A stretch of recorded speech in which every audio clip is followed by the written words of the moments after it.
So if you haven't subscribed to this podcast, you really should do that. You should do. I don't know why you haven't. I don't know why you haven't subscribed already. What are you doing with your life? Why haven't you done that? I'm not judging you, but I'm kind of judging you a little bit. I'm judging. I'm 100% judging. Listen right now, put us in your pocket for later, and then take us out and be like, oh, there are the chicks. I'm going to listen to them right now. Oh my God. Hey, chicks. Look at you with the fluffy hair. Look at you, Mom.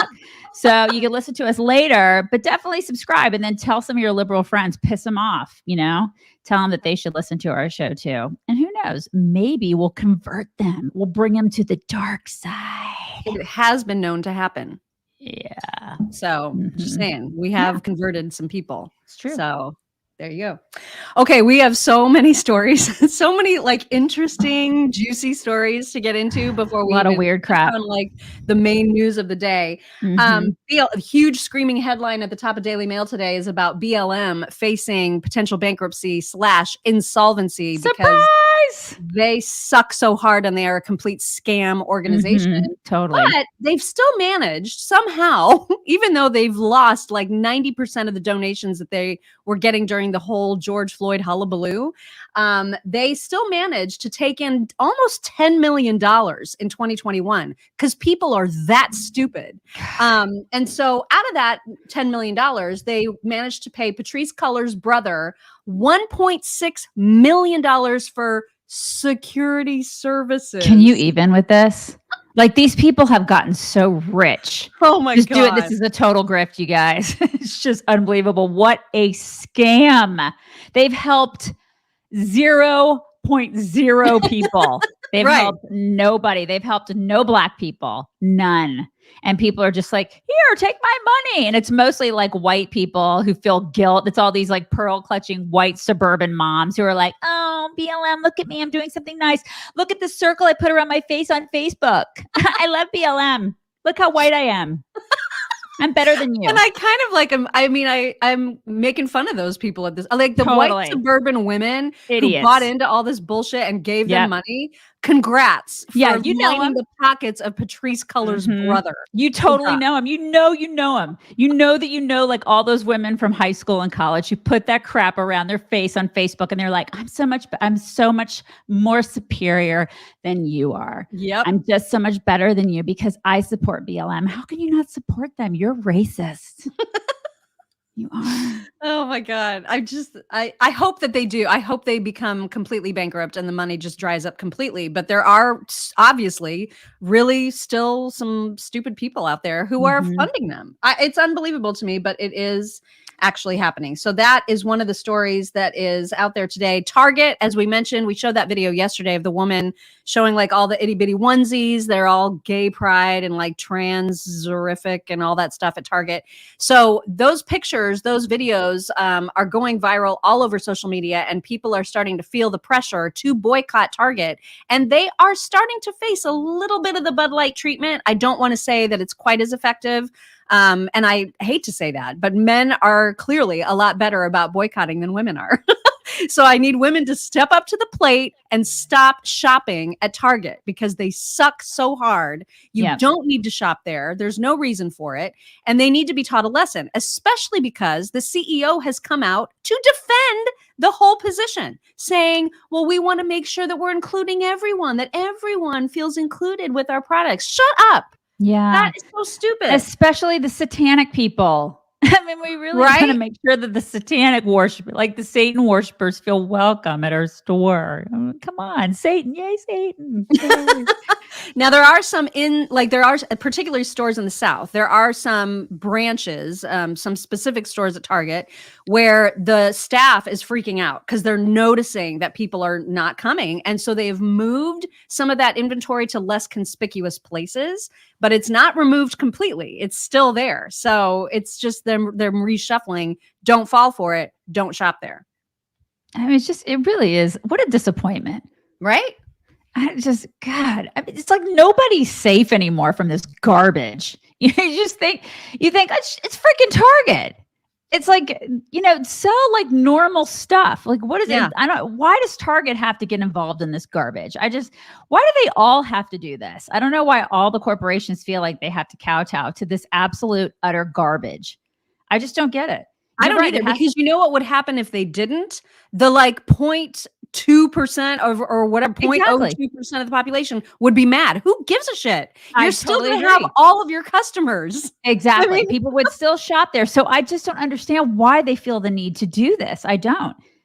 So many of them just fall into this trap. And I never have understood the need to, you're right, to kowtow to this very tiny sliver of the population. They're so loud and I they're know. winning. They're winning. It's like we talked about it yesterday. They're winning the culture war against all of us.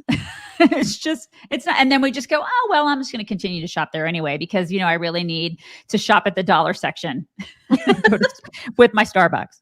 Stop it.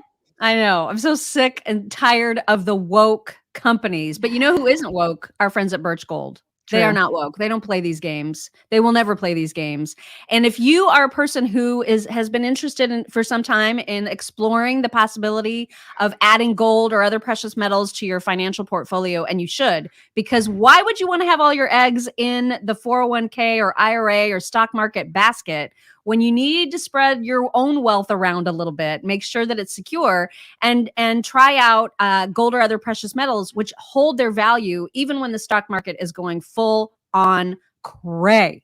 And you can learn all about it. There's absolutely no obligation. If you text the word chicks to 989898, you just text that word chicks to 989898. They're going to send you a free information kit. All it does is explain to you in great and easy to understand detail why it makes sense to add gold to your financial portfolio. That's all. There's no obligation to buy it. You can read it and decide it's not for you, perhaps. But I suspect that once you read the information, you're going to be like, oh, that's why it's a good idea. And you're going to be all about it. So again, no obligation. Just text the word chicks to 989898.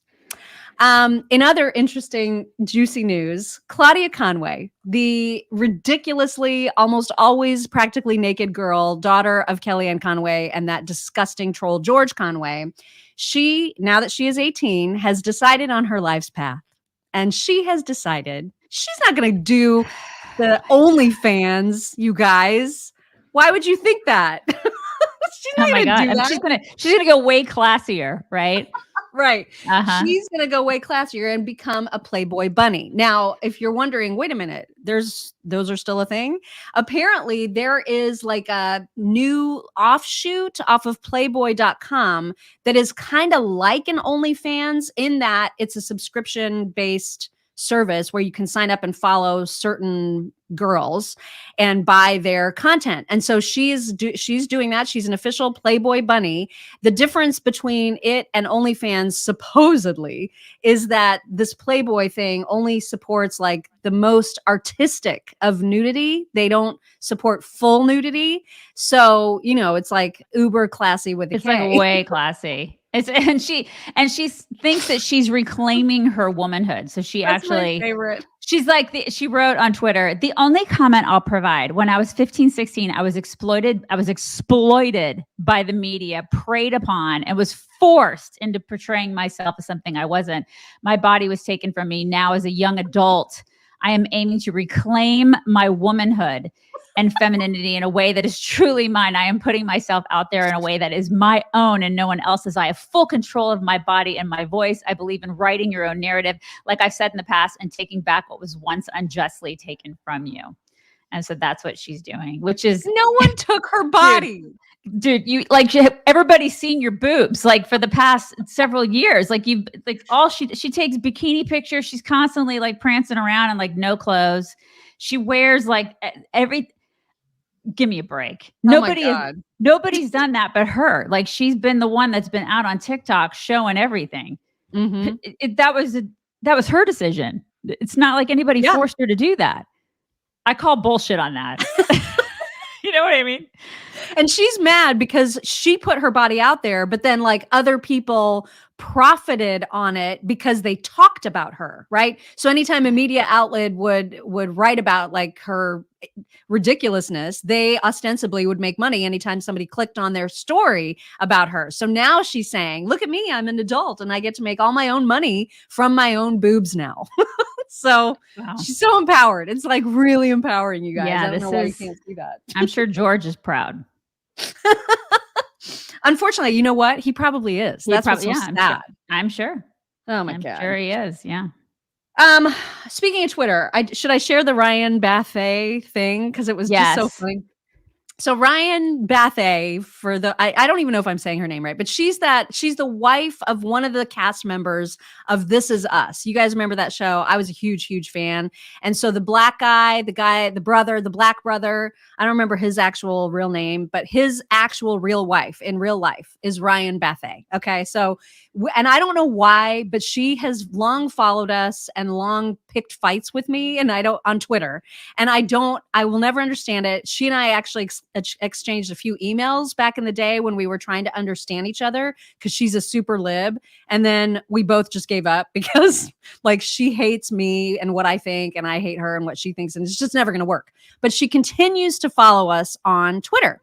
And so the other day, you guys remember we talked about the NAACP's chairman of the board saying, Florida is a terrorist state. And if you're a black person or a gay person or a trans person, you should stay the hell out of Florida because they're basically going to terrorize you. And so then it came out that he, in fact, himself lives in Tampa. And I had retweeted someone who had said that, like had said, oh, look, Leon Russell lives in Tampa. And I just retweeted it without any commentary. But Ryan Bathay immediately responded and said, well, I can't find where he's asked anyone to move out of Florida. He simply said, don't come. And if you do, be very careful. So why should he move?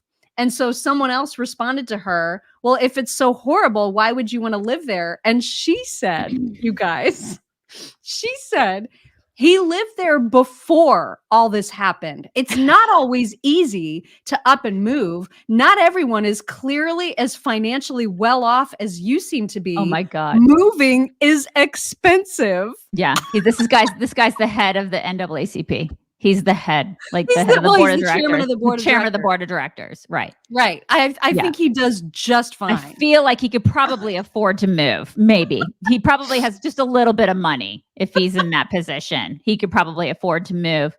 Oh maybe he saved a little bit of money. Yeah. And so I wrote back and I said, you cannot seriously be suggesting that the NAACP chairman of the board of directors can't afford to relocate. And then I put like a whole bunch of laughing emojis. And she said, yeah, I am. Moving is incredibly expensive and stressful. And to move out of state could be too much. And I said something like, this is legit the most ridiculous over-the-top defense of this dude that I have seen. So congrats. And then she wrote back, thank you. And then Mock and I, we were talking about this pre-show, and I was like, did you ask her what the CP and NAACP means? Because we can't say it out loud. And we had a discussion about that before we went on the air. And I'm like, it's absurd that I can't say what the CP means. In the acronym of NAACP, I can't say that on the air, yet that is in their acronym. Like that's in their. But you can say it in Pig Latin, which is why I was saying, if you want, you can say Ullard K Eepel Pay. But that's what it legit stands for.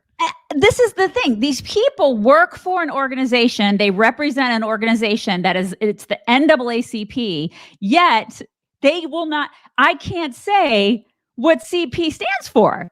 You make money off of an organization that is the NAACP, and yet you're not. I can't say what CP is.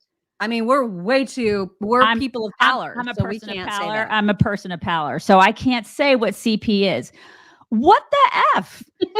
Like, this is the thing. Are you proud of that? Like, it's like, if you obviously are, because you work for that organization, then change it. Yeah. I mean, I'm so, okay. I know. It's just, Anyway, there's just like there's all these hilarious things going on. Ginger's asking why we can't say it because you can't say it anymore. You can't say Well, that as white people, it's frowned upon. And at this point, we have to use like the Pig Latin just so that we can keep a presence on the freaking on YouTube Marxist. We'll get kicked off. We'll get kicked off of YouTube if we say that phrase. If I say those two words together out loud on YouTube, I'll get kicked off. I'm pretty sure that we'll get kicked off. We'll get kicked off of YouTube. It's a slur. It's considered a slur. But yet they continue to work at that organization. It's all so crazy and hypocritical and stupid. And it's dumb. It's all dumb. Thank you, Mad Cow Mark. Mad Cow Mark says, I've seen advertisements for drag queen bingo here in our country, Victoria, Australia. Drag queen bingo? What? Okay, well, I mean, to be fair, bingo is typically a game that the elderly play. And if they want to watch drag queens, more power to them. As long as this isn't bingo for kids, I don't have a problem with it. You know what, though? I'm just kind of tired of drag queens ruining everything in this country. I really am. I mean, now it's like you just hear of drag queen everything. Why? Why do we need drag queen everything? Just stop it. They're everywhere and everything. And do we need that? Loud. Do we need to really just stop? Jovan Hutton, pull my finger. I love that name. Thank you very much. Jovan says mock is my spirit animal. I don't know what the context is for that, but thank you. Okay. And then the last thing that I wanted to make sure we mentioned before, two things before we get to the DeSantis stuff, because obviously that's the huge news of the day. Jack Dorsey, the creator of Twitter, is actually starting up a new social media platform to compete with Twitter. Which is weird. He's supposed to be like retiring on his moss and like praying to his whatever god, his hippie god somewhere. That's what he was doing. But he's starting something called Blue Sky, and he's very anti like Elon taking over Twitter. He's upset about that because he doesn't think that Twitter should have ownership or should be run as a company. He believes Blue Sky is going to be different because it's going to be moderated and controlled essentially by its users. So collectively, all the users will decide who's going to be banned, who's going to, get kicked off, who's going to be moderated. How that's going to work, I have no idea. I have no interest in looking at it or finding or signing up for it. But the fact that he's doing it at all is kind of like I think it's weird. It's like the Brett Favre syndrome. It's like you just can't retire. Like you can't, like just go. It's like other people can do. You handed it off, you sold it, you made your money. It's like he wants to do it again. He wants to do what he did before again. Why? Because you don't think you did it good enough? Like, I don't understand what your aim is here. Do something else. I know. Why he would? Anyway, that's happening. I don't know when it actually launches because there's like a wait list and then it's going to launch and I don't know, but that's what he's doing. Yeah, it is a really good song by ELO. It is. And he's gonna ruin it. He's gonna ruin that song for me. Yeah. Well. Yeah. Mm-hmm. I don't know if it's gonna play when you like join it or whatever. But I hear it. I hear it in my brain, and so it just makes me very sad that he's using that name. And then lastly, before we get to videos, also wanted to mention that the Trump Stormy Daniels trial date has been set for March of 2024. Trump is very upset about this because it's apparently either immediately after or right before Super Tuesday. So it's like dead set in the middle of primary season. And so he is calling this election interference of the highest order. And he and his lawyers have written a sternly worded letter to Attorney General Merrick Garland demanding a meeting with him to say, this is wrong. And we're getting unfair treatment in comparison to clowns like Hunter Biden. And this has got to stop. Now, if Merrick Garland is going to take the meeting, I have no idea. But this is what's happening. That's a big fat no. He is not going to take the meeting. It's a big fat no. I mean, It is unlikely, right? Right? Merrick Garland is not going to take a letter from Trump and be like, "Oh God." He's going to be like, "I'm just going to blow this I'm off." going to go ahead and put this in the trash. That's Yeah, what he's going to do. unfortunately, that's what he's probably going to Right. do. Based on past experience with this guy. Yeah. Yeah, exactly. I want to make sure I show everybody. Oh no, it's dogs. It's dog time. It's time to talk about Dogs. Daisy just went to the hospital to have She's her eye having surgery. surgery. Miss Maisie with no emotions in her face. She's getting her eye worked on. I just felt so bad, especially this morning, because normally the routine is that the girls wake up, we immediately go to feed them, and they get their rough greens on top of their regular food. And this is probably because I do this once a day, and it's in the morning. And I think they get so excited because they know their morning breakfast tastes extra good with rough greens on it. Rough greens has all the essential vitamins, minerals, antioxidants, and digestive enzymes that your dogs need to live their longest and healthiest lives. And Maisie, unfortunately, has a growth on her eyelid, and it's just like causing scratches on her cornea. So they got to take it off. It's just awful, and I'm so worried about her. But when she gets home, she's going to get so much rough greens as a treat, because not only is it super good for your dogs, but they also love it. They also love the taste. So you can try it for free. If you want to see if your dogs like it, get your free Jumpstart trial bag of rough greens. All you do is cover shipping. You can visit Rough Chicks. That's RUFF chicks.com, roughchicks.com for your free trial bag of rough greens. All right. Let's get to some actual huge news. Okay. So tonight, if you're on Twitter, and I hope that this doesn't crash Twitter, but at 6:00 tonight, Eastern time, Ron DeSantis and Elon Musk will be together hosting a Twitter space, which if you've never done a Twitter space, it's kind of like an audio Zoom call, essentially is what it is. Mm-hmm. So everyone can join. There will be live question and answer period in real time. Not scripted. I'll let Elon just kind of overview that this is happening. Here he is. Yes, I will be interviewing Ron DeSantis, and he has quite an announcement to make. And will be the first time that something like this is happening on social media, and with real-time questions and answers, not scripted. Not scripted. So I think this is brilliant. This is a brilliant move on DeSantis's part, because it's like, listen, the younger crowd, this is something that they respond to, is this obviously Twitter, but then the Twitter Spaces thing. This is what people are doing now. So this was brilliant on his part. Obviously, his team, it's not just him. His team was probably like, this is something that you should do. And it's Christina Pushaw is his right-hand woman. Involved. Yeah. She's probably the one who was like, you need to do this. This is what, she's so brilliant. She's just awesome at what she does. And so she was probably the one who's, I don't know, I'm just speculating, but she was probably a huge hand in this. And she was like, you need to do this. This is the way to go, because you're going to get a lot of young people in there. It could go awesome, or it could be bad for him, because he's taking a chance. He's out there. He's going to be transparent. It's going to be raw. He's going to be asked questions. He doesn't know what the questions are going to be. So he's going to be on the spot. This is something that Biden would never freaking do. So no, oh my God, he would never do. No, he would never, ever, ever. He wouldn't even figure out how to connect, probably. No. So. But there's a lot of backlash already. And for example, our writer Rachel this morning sent a Vanity Fair headline about this. You are not going to believe how absolutely ridiculous this criticism is. But it says, report, Ron DeSantis will formally announce his 2024 bid with Elon Musk because apparently David Duke wasn't available.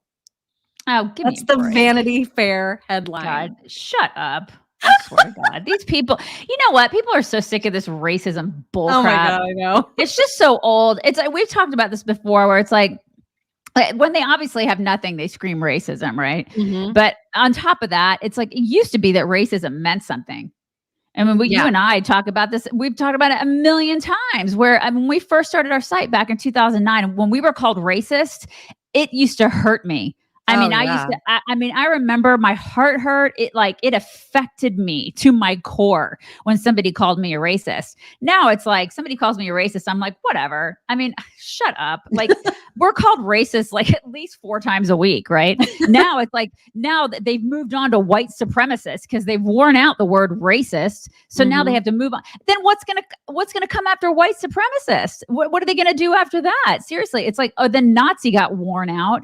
It's like they have nothing. They can't argue with you, so they call you all the names that you're not. And it's like, and then the actual real racism isn't spotlighted anymore because they call so many, it's like crying wolf. It's just ridiculous. Shut up. Well, the other thing that changed, and yesterday we talked about the fact that DeSantis had changed his Twitter handle from Ron DeSantis FL to just Ron DeSantis. Likewise, his website, which used to be all about Florida, that changed completely. So all of the stuff that was on it went away. And the only thing that was left was this black screen and this alligator head just sort of rising out of the blackness. And so, I mean, I thought it was like, it looked really cool because it was like, just wait, there's an announcement coming or whatever. But then of course, immediately the criticism was, he's just admitting that he's part of the swamp. Oh my God. And I was just like, people, you know what's so funny about Trump's attacks on him and then everybody else piling on to Trump's attacks on him is that DeSantis's actions are things that every conservative should be super, super stoked about, right? Like if you actually just look at his behaviors and policies and what he's done, there's nothing conservatives can really complain about. And yet they're so mad because I don't know, the Bushes support him or whatever. I mean, they're just mad. They're just mad because he's not Trump. Yeah, they're just mad because they're just mad. Trump is king and only he's allowed to be king. And they're gonna hate anybody who's not Trump. That's just what it is, Yeah, and that's. I mean, you're not going to be able to convince a lot of people that anybody is a viable candidate except for him. When in fact, all these candidates are viable candidates. They're all great. They're all great. All really, really, really nice. They all have amazing attributes. All of them. I mean, they could all stand alone, and you can say this person. All of them, every single one of them is a great candidate. Here's Brett Baer weighing in on the Elon Musk and the interesting way that DeSantis has chosen to announce his campaign. And I thought the last tidbit was of particular interest. Presidency in 2024. The interesting thing about it is, one, his choice of venue, using Twitter, an interview with Elon Musk, that springboard perhaps to touch the MAGA faithful, and also that he has made his rounds. He has been to Iowa, New Hampshire, South Carolina, Nevada. He's been to other states already, and now the official campaign begins. So the question will be whether he closes the gap with the former president or whether this becomes a real brawl. We've already seen the former president, Donald Trump, spend more money on Ron DeSantis through his PAC and ads than they spent on supporting candidates in the midterms of 2022. That's a pretty staggering fact. Yikes. Yeah. Do with that what you will. Yep. Also, Casey DeSantis is the one that sort of made everything official when she tweeted out this brand new ad from the DeSantis team. It's great. Here it is. They call it faith because in the face of darkness, you can see that brighter future. A faith that our best days lay ahead of us. But is it worth the fight? Do I have the courage? Is it worth the sacrifice?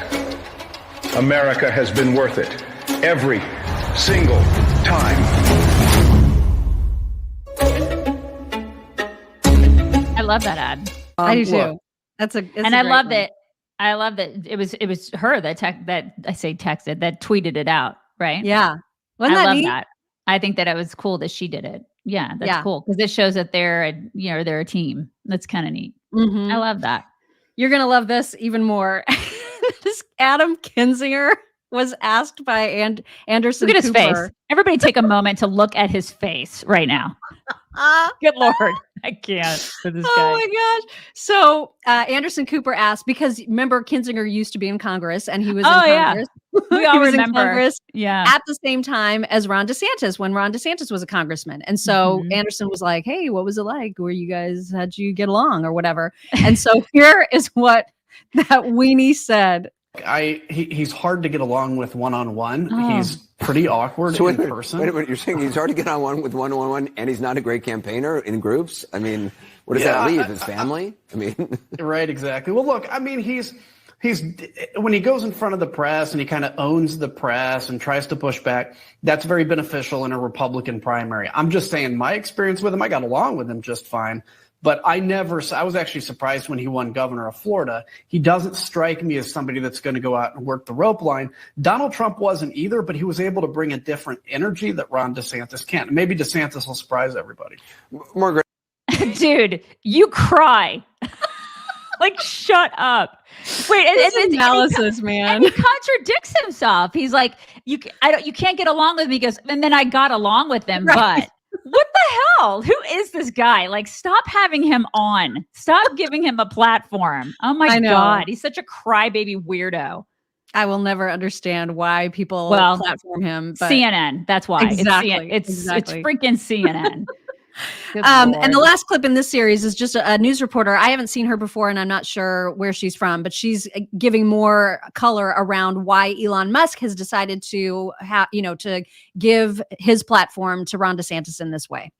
One of the sources that we've been speaking with told us that in the conversations between Musk and the campaign, he made it clear that he believes that former President Trump cannot win again. He believes that DeSantis can. He believes that DeSantis is the future. And the contrast that the soon-to-be official campaign is looking to draw is just that. They will be looking to draw the contrast of future versus past, of success versus failure, of action versus talk. That is what you're going to see as he steps out into the field officially here.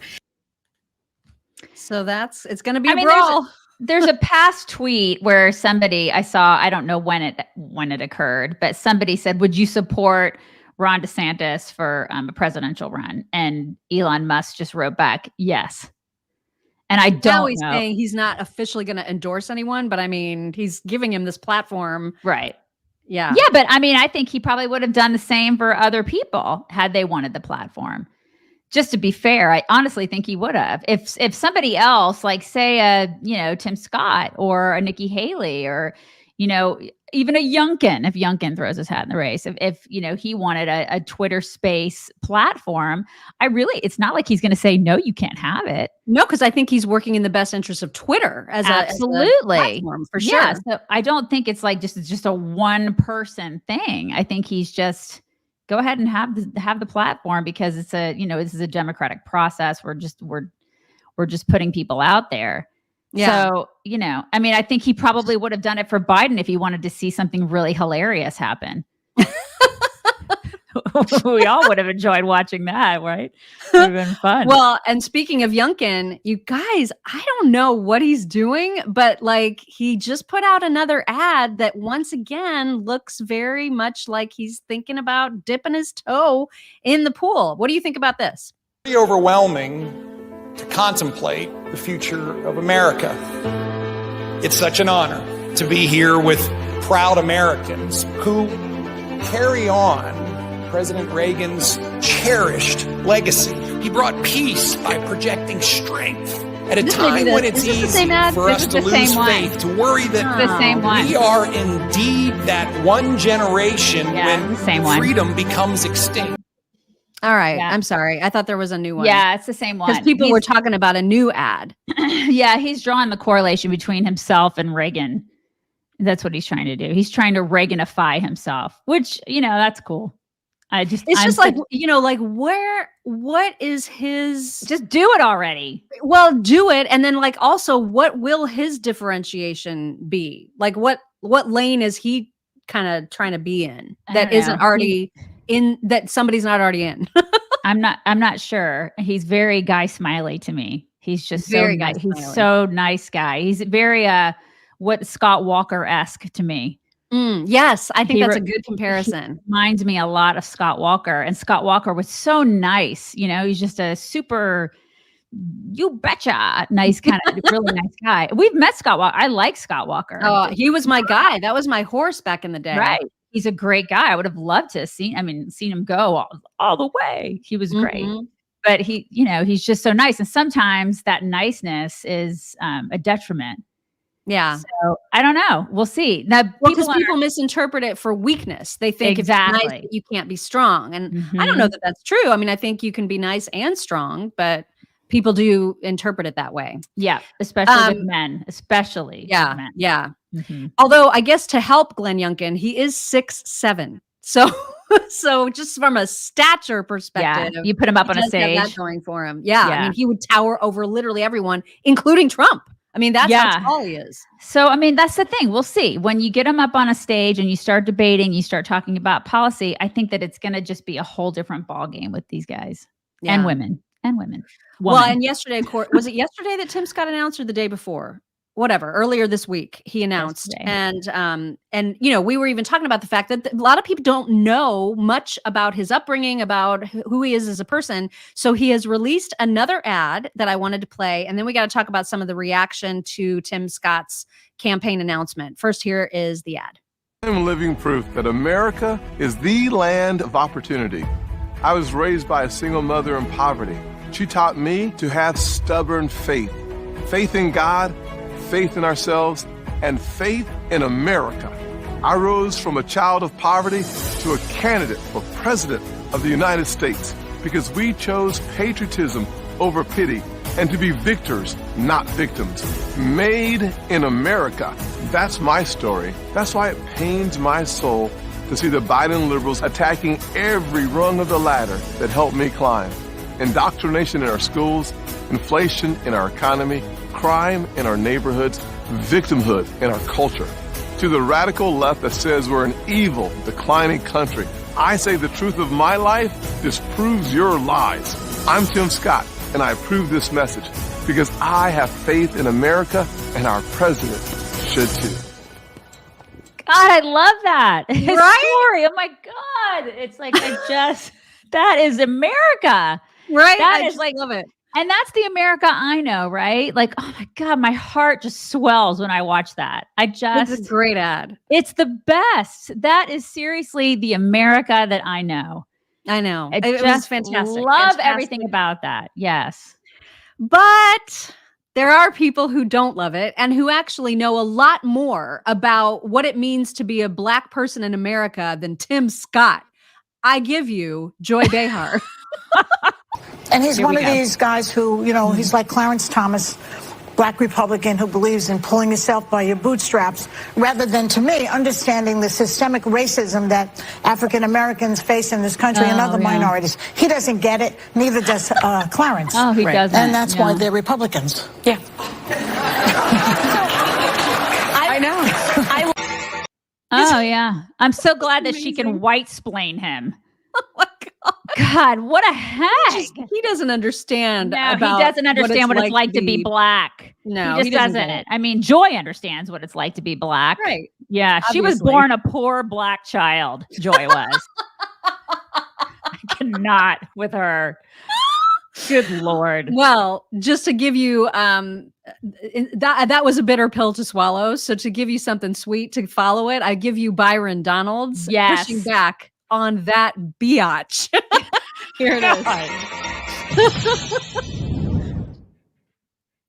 Listen, Joy Behar is such a fool. I don't even understand what that lady's talking about. She's never walked a day in my shoes or Tim Scott's shoes or anybody else that's Black in this country. All she's doing is running her mouth so she can keep her paycheck on The View. Period. That's what's going on. And if you think I'm wrong, Joy, bring me on the show and let's get into it. And we could do it live on The View. God, I would love that. That being said, I'm sick of these people who are on the left side of politics trying to lecture Black people about what's good for Black people. What about making sure our kids are getting the education they deserve? What about making sure that young Black entrepreneurs have access to capital? Because under Democrat policy in the banking system, capital is shrinking away from small mom and pop businesses and fledgling businesses. Under Democrat policy in blue states, Black kids are redlined to schools that are failing them, or they're trapped in a school that isn't the best for them and they don't believe in giving their parents the ability to find a solution for their child's future. So people like Joy Behar, keep your opinions to yourself. I know they pay you to talk on The View, but you don't know what you're talking about, Joy. I do. Suck it, Joy. You know what? They need to have Byron on The View. Now that's an episode. That's a segment that I would actually watch live if they had Byron on. But they don't have the balls to do that. They would never do that. They wouldn't have him on. And if they might have him on, but they'd never let him speak. They try to drown him out. I don't know. I think that he would actually command that segment. I would love it. I've seen him like in situations where there's a chick who's trying to drown him out. And he's like, I'm not having it. And he commands a room. I mean, that guy is awesome. I hope that I would love to see him, run for higher office someday. Me too. God, me too. He is just a remarkable man. Yeah. That's good stuff. Yeah. All right, we got to get into the debt ceiling because it's the 24th today. And of course, June 1st is this date that Janet Yellen and others keep throwing around as being the drop dead date. Ted Cruz got a couple clips to share with you about debt ceiling. Ted Cruz talking about the debt ceiling is just it's a longer clip, but I didn't want to cut any of it because he's going back and forth with a newscaster that clearly hates him, right? Yeah. But he's explaining what's what, and he's actually very fearful that we are going to default. So here is to start us out, Ted Cruz. I think we both agree that it's not a good scenario in any way, shape, or form if we default on our debt. We should absolutely not default on the debt. And I will tell you, I am more worried now that we might default than I ever have been. Really? And the reason is I don't think Biden is up to the task. I don't think he's engaged in the negotiations personally and directly. I think they're talking and sitting and meeting every day. Yeah, it may be later than we want. His mental capacities are markedly diminished from even a few years ago. Senator, don't make me go through this. And what makes me worry is that I think the decision making in the White House is being done by a bunch of 20-something and 30-something little Marxists who don't have an appreciation for reality. Oh, I told you I didn't want to dig into this. We're going to get stuck digging into this. I mean, I will say the same argument. There have been people who questioned the last president's ability to be able to have rational conversations and do these things. There were people who were talking about having him removed with the 25th Amendment. But look, he's in the room. He's making the talks. Hopefully we get So I can tell you the reality. All right, when the Senate is in session, every Republican senator, we have lunch together. We sit around and talk about how virtually none of us have spoken to the president even once. He doesn't talk to Republican senators, and that's weird. We all know Joe. I was sworn into office by Vice President Joe Biden. He was a man of the Senate. This White House hides him, and it's unfortunate. Didn't McConnell just meet with him? McConnell had met with him briefly, but it is. I used to talk to Trump every week, sometimes every day. I spoke with Obama. I spoke with Obama regularly. It is weird. Lindsey Graham has flown all over the world with Joe Biden for 20 years. Lindsey hadn't talked with Joe. They keep him hidden. That's not disputed. Like nobody denies that they keep him hidden. He's not doing media. He doesn't do media. He doesn't do. Just sit down with McConnell, and McCarthy is talking to him every day. He also just went to the G7. It's not like this guy is hiding. Hold on a second. I don't want to be in the. I don't want to be in the corner of defending He's intellectually anybody, acute and doing on things. Great. If he is, then he ought to do what he did in 2011. I don't think he is, and I'm worried because I think the young extreme staffers in the White House have no appreciation for just how damaging a default would be. And so I think they are quite willing to force a default because they think the media will blame it on Republicans. And I think that would be wildly irresponsible. It's unbelievable how much these chicks defend him.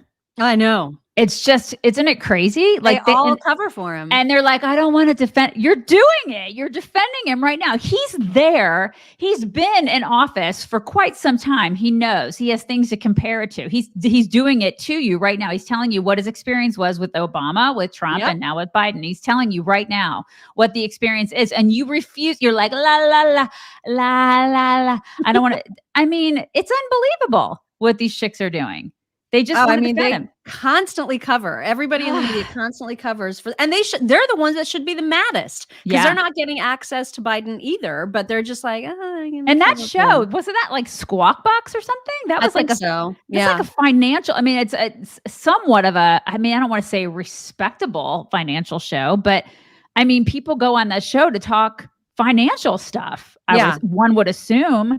So that I feel like you'd want to get to the bottom of what's happening with the debt ceiling, and they just refuse to look at it. That should make all of us very concerned about what's happening. What's so weird too is that the messaging about potential default is so all over the place, right? So we hear from Ted Cruz saying he's super concerned we're going to default. Right. Then we've got Matt Gaetz and McConnell trying to like, nah, everything's fine. It's fine. Here's Matt Gaetz. Well, I don't believe that the first of the month is a real deadline. Like, I don't understand why we're not making Janet Yellen show her work. She'll extend it, but right now she's using June 1st. Everybody knows that's false. Are you concerned about timing at this point? Look, I think everybody needs to relax. The last 10 times we raised the debt ceiling, there were things attached to it.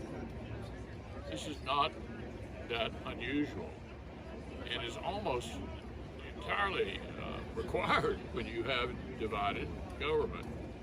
Regardless of what may be said about the talks on a day-to-day basis, the President and the Speaker will reach an agreement.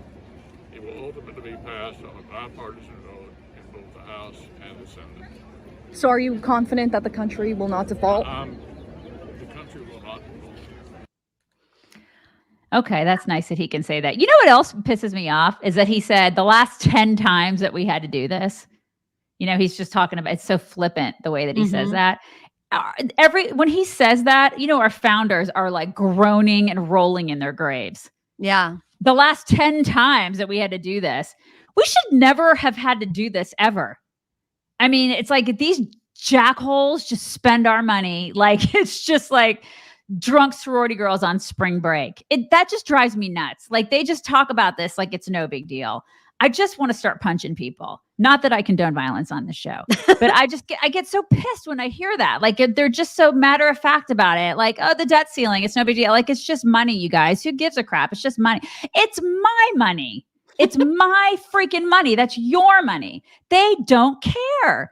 The last 10 times. The last 10 times. You shouldn't have done it the first time, you turtle man. And now it's just expected. Right. And I still don't know what to actually think about it. Like, I know. Should we be? I just can't, because again, the messaging is absolutely all over the place, and it's also all over the place with respect to who will end up being blamed for it if we actually default. Is it going to be the president? Is it going to be Republicans? I have no idea, because so many people are all over the place about where they land on that. They're all to blame. Of course they are. All of those asshats are to blame. All of them. Every single person that we put in charge of our money can't handle our money. Remember that. I mean, this is the thing. None of them can. And then we expect them to handle our health care. We expect them to handle, all the things that we expect. They cannot do anything. The government is useless. Our federal government is useless. Remember that. Speaking of useless, Joe Biden talking about Nancy Pelosi and saying that somehow she got us through the Great Depression. Good Lord. Is probably my new favorite clip of Joe Biden. Look at this. With Nancy leading the way, you never had to worry about whether the bill would pass. If she said she had the votes every time. If she had the votes, so many life-changing pieces of legislation. She helped rescue the economy in the Great Depression.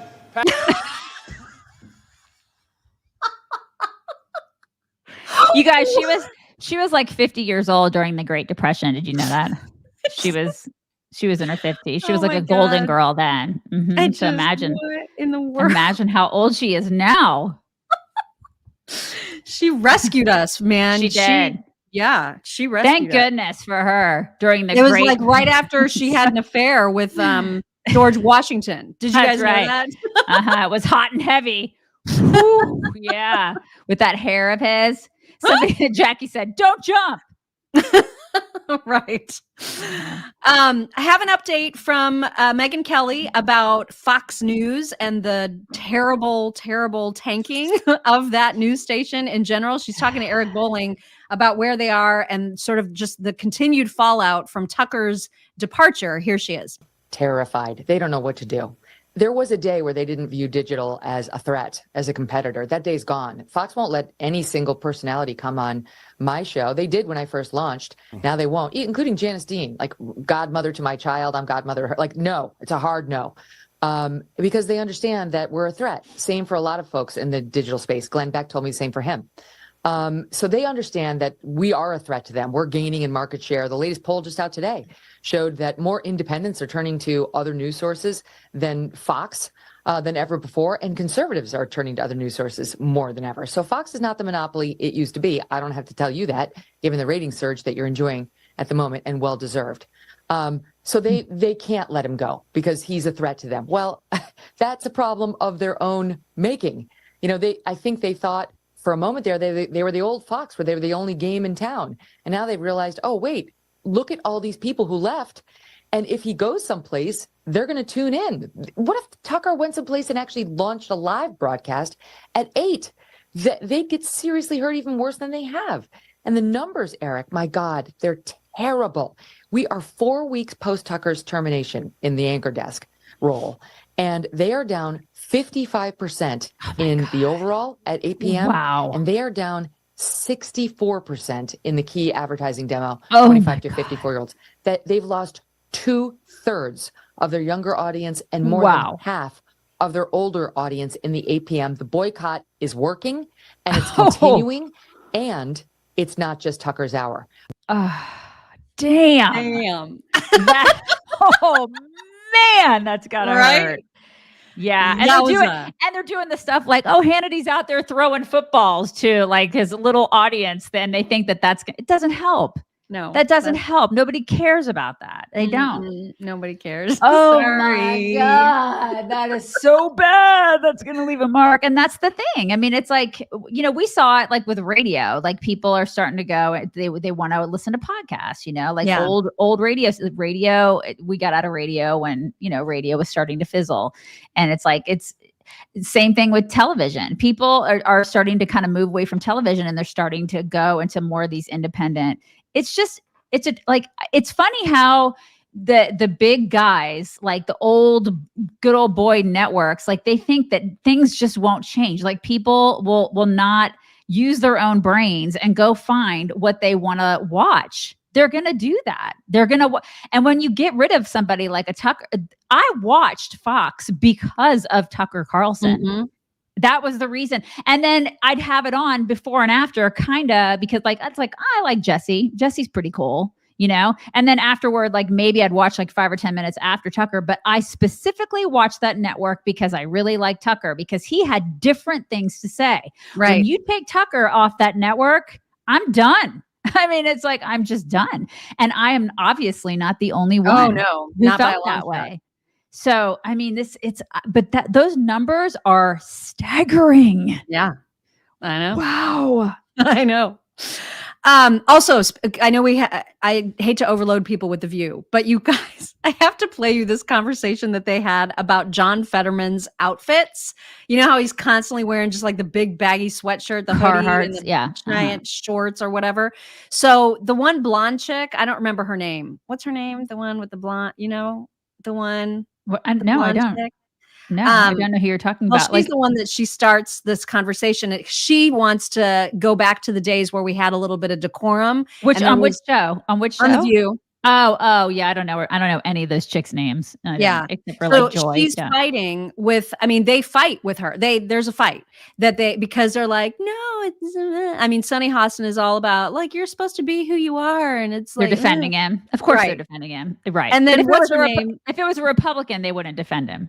The one chick who like is supposed to be the Republican, Farrah, whatever. Yeah.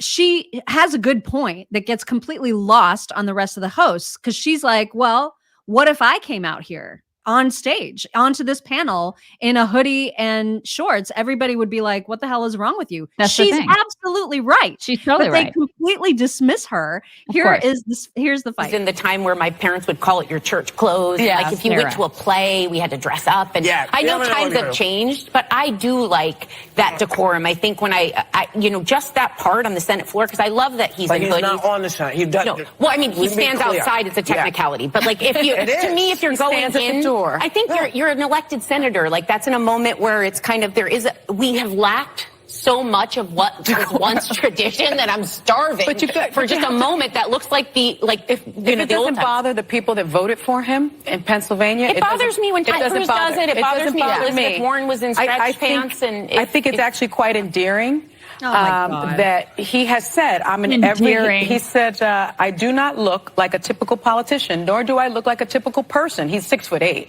I even lack the political metaphorical sleeves to roll up. All I ever wear are short sleeve work shirts because hard work is the only way to build our community. Oh my God. Okay. Is it about what he looks like? He's reportedly a millionaire. It's not like this is a guy who can't afford a Joseph A. Banks scooter. But it has nothing to do with money. It has to do with comfort. I like being comfortable. He wants to be comfortable. He's not comfortable in the other stuff. I'm just saying. And so he doesn't have to, you can't equate money with how their style. People have their own style. Hear me out. This is a pretty casual show. If tomorrow I came out in shorts and a hoodie, people would be like, is everything okay with Alyssa? They talk about concerned. They talk about your outfits. If I do it, nobody cares. Nobody cares. Nobody cares. Not many of us are Whoopi Goldberg. No, and that's the point. That's the point, John. Yeah, they totally discounted her. She's absolutely right. It's like there's a double standard. And if it were a Republican, they totally would be like dogging him. They would dog him. They'd probably expel him for like lack of dignity, bringing dignity to the Senate or whatever. But you know what? A conservative wouldn't do it. Yeah. We wouldn't do it. We appreciate the tradition that Sarah Haynes, that's the blonde chick, clearly misses. Right. That's what it means to be a conservative. We want to conserve some tradition that makes sense, that actually brings some dignity to our entire culture. But we got to have lunatics like Fetterman completely dragging down the rest of the whole Senate. With that gear. In so many ways. It's not even the way he dresses. It's just the way he conducts himself. I do not feel sorry for that guy. Yeah. Yeah. The reason for my name today, Charlemagne the God, is because I do have a clip of Charlemagne the God. And actually, he's making a really great point that I hope goes viral within the Black male community, because this is messaging they rarely hear and they need to hear. Yeah. Be there. Just be there for your families. Be there for your kids. Like tell those stories and be present for your kids. I think that for your wife and your kids, what a novel idea. I know. As a Black man, that's a wonderful thing. Yeah. Tell those. That's why I thought it was so important. I hope tons and tons and tons of people see it and it starts resonating, because that's the biggest problem in the Black community is the lack of father figures. The fact that they don't marry anymore. That's the problem is the lack of a nuclear family. Yeah. And if you say that, then you're a terrible person for saying that out loud. God forbid we talk about that, the decay of the family, but good on him for talking about it. And it's surprising because he's so liberal. I hope that he starts to figure out that he's on the wrong team, he needs to get red pilled. Just somebody just red pill him. He needs to start sneaking into his drink, Right. He needs to start listening to our show. Just start watching. He's welcome. Last little trio here before we get to whack, and that is we've got a clip from Lizzo, one of her shows last night. She decided to get a little political, and so we'll hear from Lizzo. There's also a UK liberal politician by the name of Edward Davey, who is being pressed on the question about whether whether women can have penises, and you'll see him struggle with that answer. My God. And then also a Project Veritas, the latest expose from Project Veritas of Dell Medical Center in Austin, Texas, and the kinds of gender affirming care they are giving to kids. Those are the clips you're about to see. Here we go. Anybody who comes to a Lizzo show should know that I am for people to have the right to have just sing and shut up. God.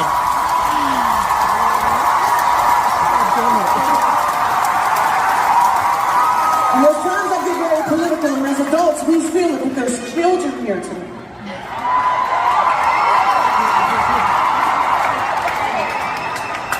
it really breaks my heart that there are young people growing up in a world that doesn't protect them. Oh my God.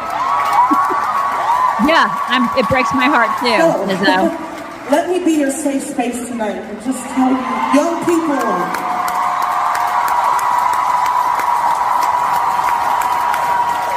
don't let anybody tell you who you are. Don't let any laws tell you who you're not, bitch. You are, I'm sorry saying bitch, I'm too close.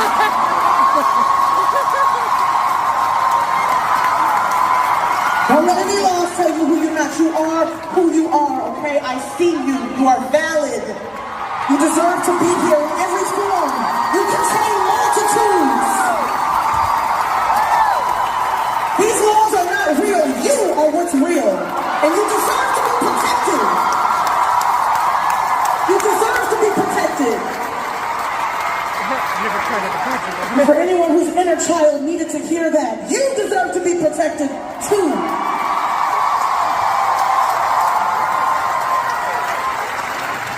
This song is dedicated to all of y'all. Let's have a good time, okay? I think we. What in the world? So she's like, what was she quoting? Walt Whitman? Is that what she's doing with the? That was really deep.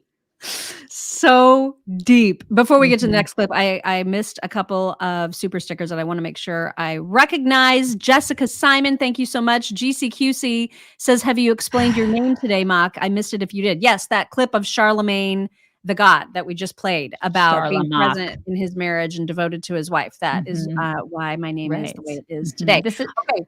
That's why I don't go to concerts anymore. I mean, it's really tough to go to it's like becomes even when we went to my husband and I, God, it was when we were back on the air at WIBC and Indy and we won those tickets to see U2. And you guys, I loved U2 growing up. I loved U2.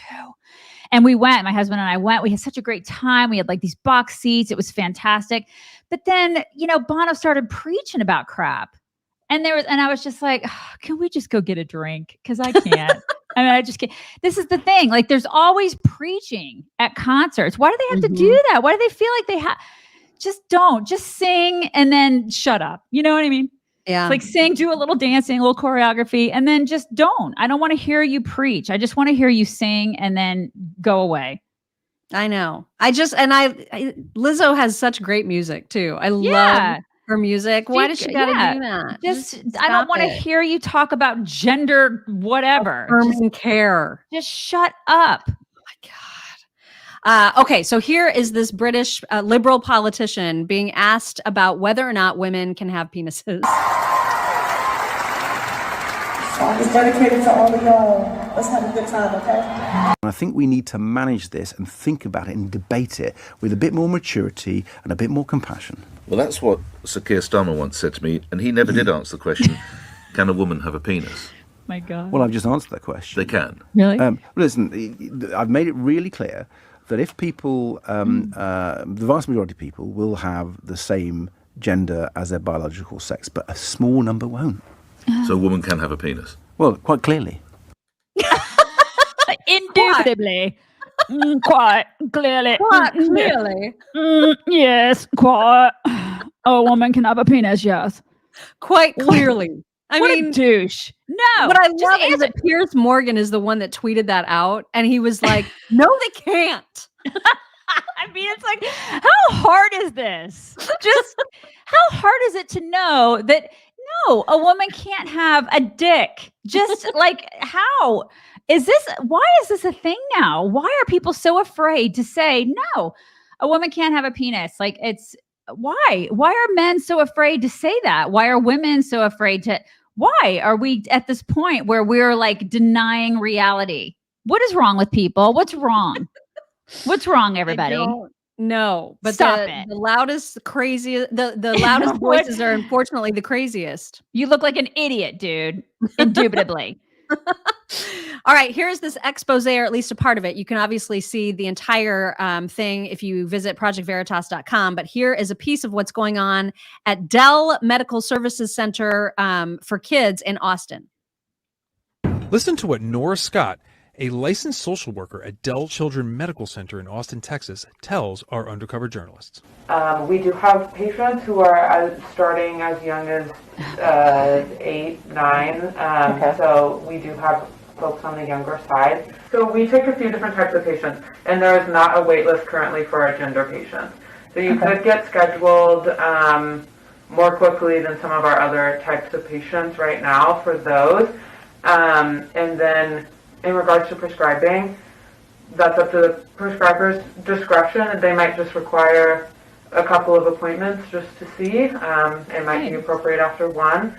It's not something that we want to gatekeep and require someone to, come see us 10 times before it's prescribed. We have a list of gender-affirming therapists that we can provide too. So that's something outside of the clinic that's generally very. But it's not required to be seen here. But it's not required. It would be required if you were trying to go through, as they were older, like a formal surgery and you needed reference letters. You would need a therapist letter, but if you're not going through that process, it's not required. Stay tuned for part 2. Oh my God. Like here in Texas, I got to tell you, medical care has been kind of a pain in the butt for me. It was much better in Indiana. Like in order to see, say a neurologist, because I have chronic migraine, it took me 3 months to get in to see a good neurologist, because you and I were trying to do scheduling stuff the other day. And I'm like, can we just not have to work? Because we're doing a podcast thing. And I was like, can we just not have to cancel my neurology appointment? Because it's going to take me until August to get back in again. Because it's like really hard to get good doctors. And then I see that and I'm like, okay, wait. So if my 8-year-old kid wants to get gender affirming, they can just get him right in. I'm an hour up the road in Austin. Just get him right in and like just start hacking stuff off. Is that what I'm hearing? Or they could just give him puberty blockers. Is that I can get him right in because there's just not a lot of gatekeeping there. What the heck is going on? What is even happening? I guess the good news about that is that they're not super busy with kids needing gender affirming care. I'd be much more worried if there was a waiting list, right? Well, I mean, for really 8-year-olds, I'm not talking about surgeries, I guess, yet. But I mean, we're talking about just going in, getting an appointment and getting drugs. But good Lord. Oh, yeah, they get priority, Bobby's saying. Yeah. I mean, this is just, it's insane. It is insane. Yeah, people are saying I have to go to San Antonio or Houston or Austin for good doctors, which is kind of crazy. I can't believe that with Baylor so close, that like they're not there. Well, if you guys have kids in med school, tell them to move to Waco because there's just not a lot of good doctors out here. It's a great place to live. So tell them to move here. It's great. It's a cheap place to live too. All right, it's time for your whack. I don't want to show the screen until you're ready. Yeah, speaking of medicine, speaking of medical stuff. So you guys, this is really great. Really interesting and really a great, interesting thing to look at, but especially in the middle of the week, you guys can see this is called hematohidrosis. And you guys have seen movies and stuff where this happens to people, but this is like a legit thing. It happens mostly to women and infants. I read that it happens to infants too, which would completely freak me out as a mom. Oh my God. I can't imagine. I know. Okay. But it's when you bleed out of your eyes. Okay. Mostly your forehead, scalp, eyes, and ears. Okay. And you sweat out of your blood. Yeah. You just sweat blood. Instead of sweat. You sweat blood. And this is what it looks like. Okay. And you don't have any other symptoms. It's not like you have any other medical condition that goes along with this, except for the fact, like if you start working out or if you're just, out doing whatever and you're sweating out of your eyes. Okay. So that's an Italian woman that it happened to, but it's really nuts. And so like I said, you don't have anything that goes along with it other than anxiety and like distress because you are sweating blood. And so, like I said, the name of it is hematohidrosis. And so they don't know how to treat this. Like doctors are like, this is nuts. And a lot of doctors are like, I don't even want to touch this because it has a lot of religious overtones too, obviously, because like when you've seen this in movies and stuff, it usually has a religious overtone.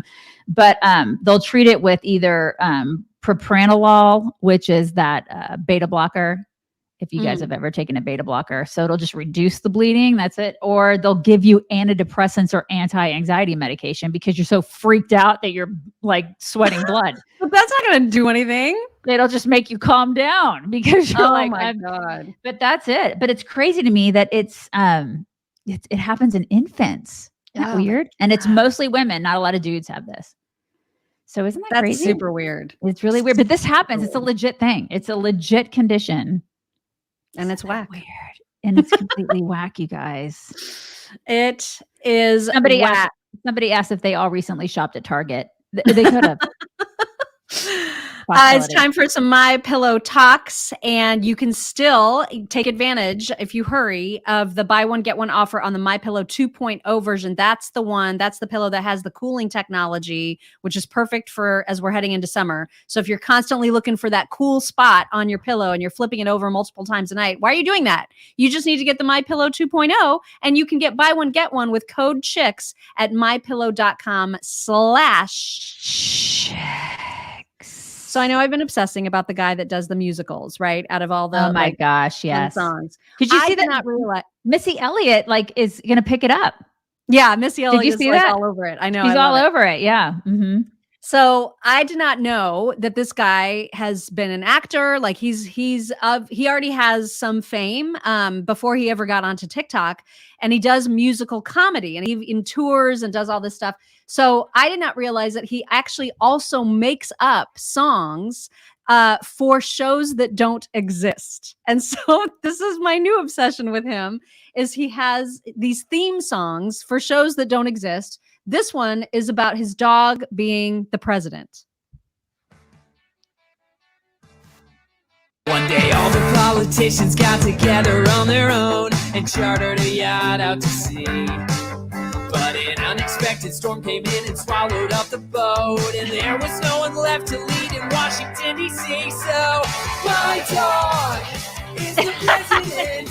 My dog is the president. My dog. Look at his face. It's so great.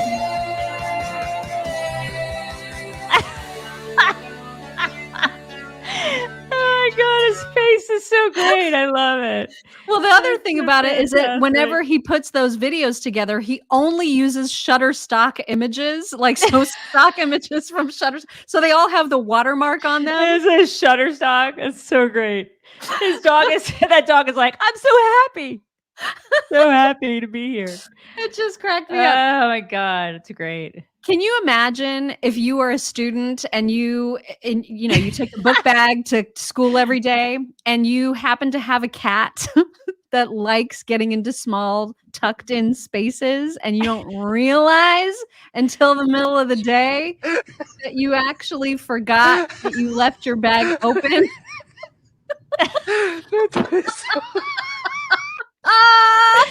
I love it. That's so great. He's so snuggly. Oh my God, they love being tucked in like that. That's why they always, if you put like the tiniest of boxes on the floor, your cat will figure out a way to cuddle up inside of it. I've never had never had an indoor cat. I don't know anything about indoor cats or their habits. I mean, just outdoor cat. Also, why do you not have a Great Pyrenees? You need this. I love them. Oh, I love Great Pyrenees. My God, it's like a bear. There's a lot of them around here. This is what ranch dogs are. Oh, he's a bear. Yeah, there's a lot of them. That's what ranch dogs are here. How much do you think what's their top weight?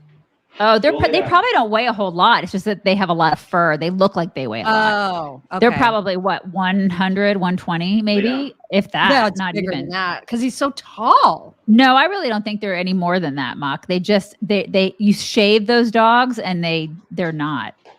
Are you serious? Like if you shave that dog, what Diana, you got to tell us how much they weigh because I don't think that they weigh that much. It's just all. Yeah, they just don't weigh. Yeah, 100 to 160. It's not that much. It's just the hair.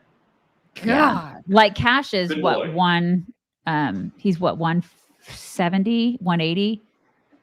No. And I feel like so fluffy. Coda will probably be like 200 pounds. Coda's oh my God, massive. Yeah. That but is it's because they have. I mean, it's all that. My God, and when the ranch dogs, like there's two of them when I drive go to get my daughter. There's two of them that they will stand in the street and they're just filthy because they've been rolling around and all sorts of crap, and so like all that beautiful white will just be brown and matted. Aww. And then yeah, I know they're so beautiful. They're just beautiful and sweet and very protective of all the animals that they are like, protecting. They're supposed to be, they're ranch dogs that they're outside all the time. I love them. Mm-hmm. I love this guy who, in case you guys can't read the caption, it says how to make your job more exciting. Okay. So here's a great way to make your job more exciting. Awesome, dude. That sounds good. Okay. Oh, by the way, personally, I have no problem with you working here. I just thought you should know. Okay, I'll talk to you later. You just started shit at your job.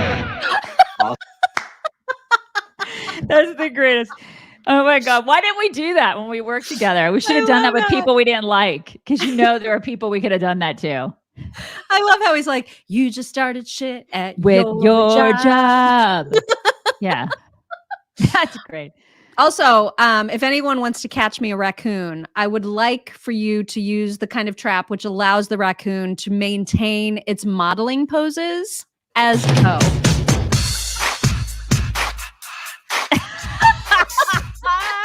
Look, it's Claudia Conway.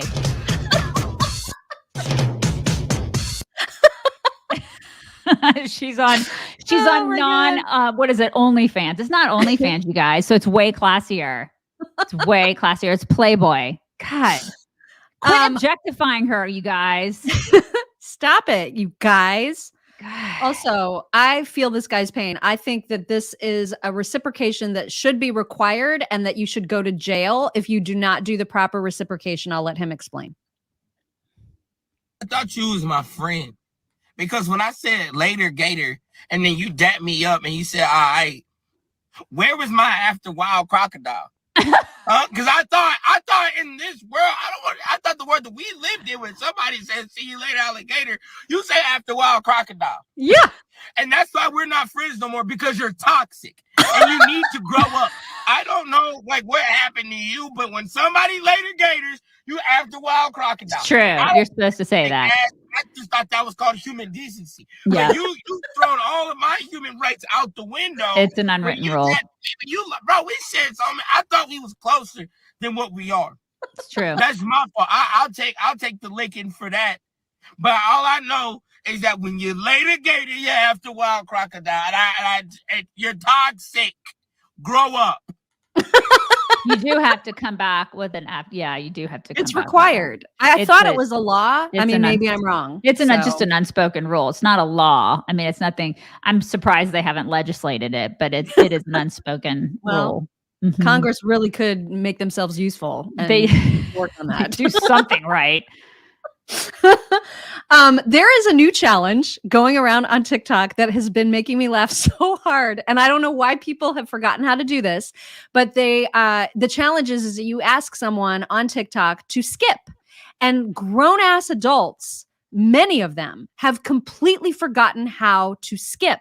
Really? I think skipping is super fun because, you get like kind of the air underneath you. Like skipping can be fun. I can skip. And like, I feel like that's right. I thought it was like riding a bike, where once you skip, you know how to skip forever. You don't forget how to skip, right? Exactly. Yeah. People I feel have forgotten how to skip.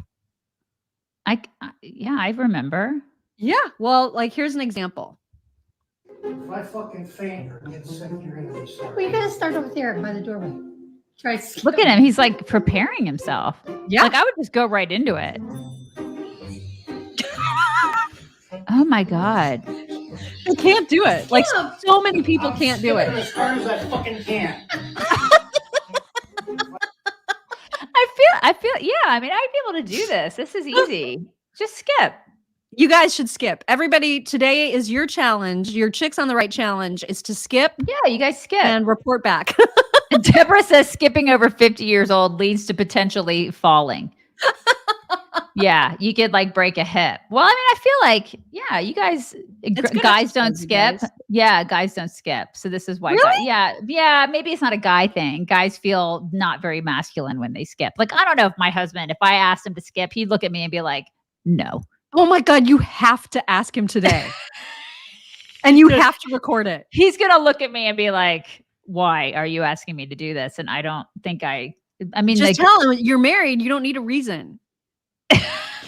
So many things that I ask him to do, and he's going to be like, this is one of those things I don't think I'm going to do for you.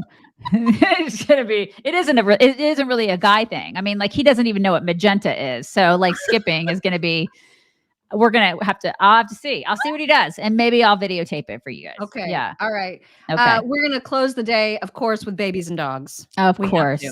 Here we go. Oh my God. He's talking. I cannot. Oh my God. He's going to eat his ear. I love it.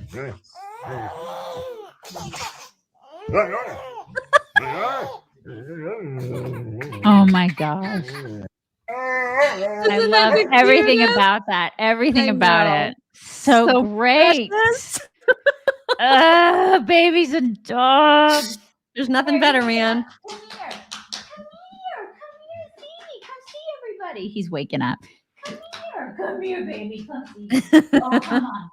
Come on. He's not getting up. No, he's yawning. He's yawning. Come on and see me. Come here. Come here and see me. He's thinking about it. Ashley says, so happy to catch you from the West Coast today.